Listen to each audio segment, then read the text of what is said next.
नमस्कार दोस्तों। 10 दिन बीत चुके हैं लेकिन पता नहीं है कि महाराष्ट्र का मुख्यमंत्री कौन है। आरएसएस इस बात पर नाराज भी हो चुका है और कुछ दिनों पहले भी आरएसएस ने बीजेपी को एक चिट्ठी लिखकर पूछा था कि आखिर सीएम चुनने में इतनी देर हो क्यों रही है। इसकी वजह अब साफ हो गई है। दरअसल संघ चाहता है कि फडणवीस मुख्यमंत्री बने क्योंकि फडणवीस संघ के दुलारे चहेते हैं। नागपुर से हैं तो संघ में सरसंघ चालक से लेकर निचले स्तर तक सबके करीबी हैं, सबके हितैषी हैं। लेकिन आखिरी फैसला, अंतिम मुहर दिल्ली दरबार को लगानी है और अड़ंगा भी दिल्ली दरबार ही बन रहा है।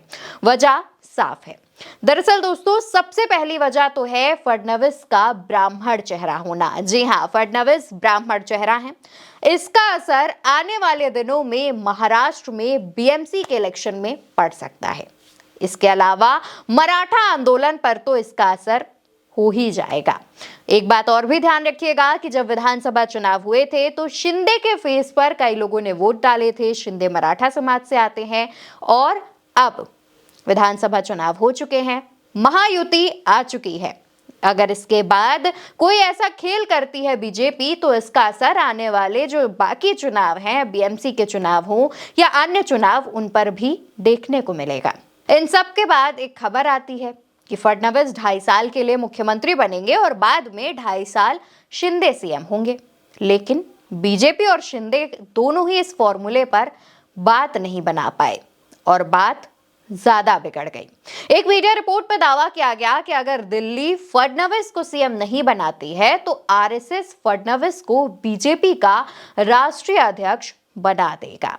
जिसके बाद जो अमित शाह के करीबी कहे जाते थे, चहेते कहे जाते थे फडणवीस, उनको ही दिक्कत होने लगी है। जी हां, अमित शाह को भी फडणवीस से दिक्कत होने लगी है। और दोस्तों, फडणवीस को बीजेपी के राष्ट्रीय अध्यक्ष बनाने के पीछे की जो वजह है वो एक है कि दोनों संगठनों में फडणवीस एक जैसा कोऑर्डिनेशन बनाते हैं। संघ और बीजेपी के बीच फडणवीस एक जैसा तालमेल बैठा कर चल पाते हैं, उन्हें कोई दिक्कत नहीं होती है। जिसके बाद आरएसएस चाहता है कि फडणवीस ही बीजेपी के राष्ट्रीय अध्यक्ष बन जाएं, अगर वो मुख्यमंत्री नहीं बनते हैं तो। और दोस्तों, सवाल तो ये भी उठ रहा है बीजेपी के अंदर कि मोदी के बाद कौन।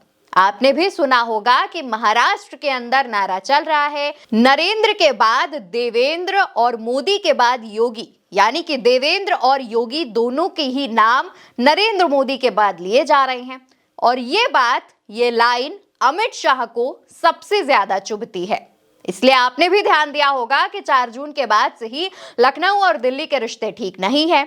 कहा तो ये भी जा रहा है कि शाह को फडणवीस से भी इसी बात पर असुरक्षा हो रही है, दिक्कत हो रही है, क्योंकि जैसे योगी के साथ अमित शाह को दिक्कत हो रही थी 4 जून के बाद, वैसे ही महाराष्ट्र विधानसभा चुनाव के बाद देवेंद्र से भी अमित शाह को दिक्कत होने लगी है। क्योंकि अमित शाह नहीं चाहते हैं कि देवेंद्र फडणवीस केंद्र की राजनीति में आए, क्योंकि एक बार अगर देवेंद्र फडणवीस केंद्र की राजनीति में आ गए तो अमित शाह, जो कि मोदी के राइट हैंड कहे जाते हैं, नंबर 2 कहे जाते हैं, उनका नंबर 3 और नंबर 4 पर जाना काफी आसान हो जाएगा।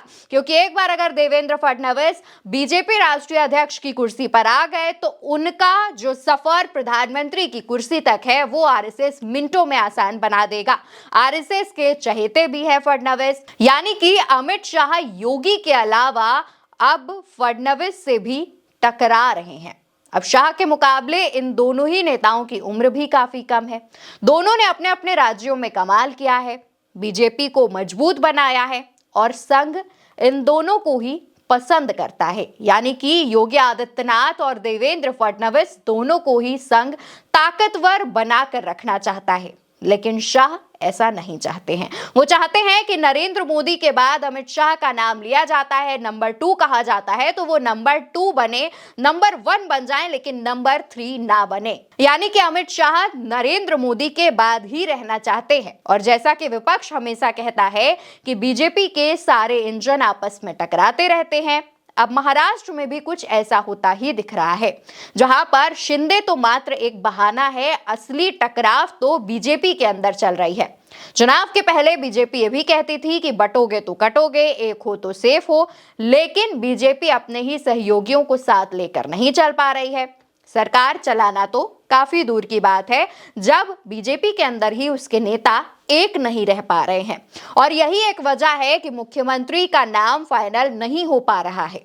दिल्ली दरबार फडणवीस को महाराष्ट्र में ही रखना चाहता है, खास तौर पर अमित शाह फडणवीस को महाराष्ट्र में रखना चाहते हैं, लेकिन फिलहाल इन सभी बातों पर असमंजस बना हुआ है, क्वेश्चन मार्क लगा हुआ है। लेकिन एक बात तो साफ है कि अगर फडणवीस महाराष्ट्र की राजनीति में नहीं रहते हैं तो वो दिन दूर नहीं जब वो केंद्र की राजनीति में नजर आएंगे, फिर चाहे अमित शाह को उससे दिक्कत हो या नरेंद्र मोदी को। ये खबर आपको कैसी लगी कमेंट बॉक्स में जरूर बताइएगा। जानकारी अच्छी लगी हो तो वीडियो को लाइक शेयर करना ना भूलिएगा।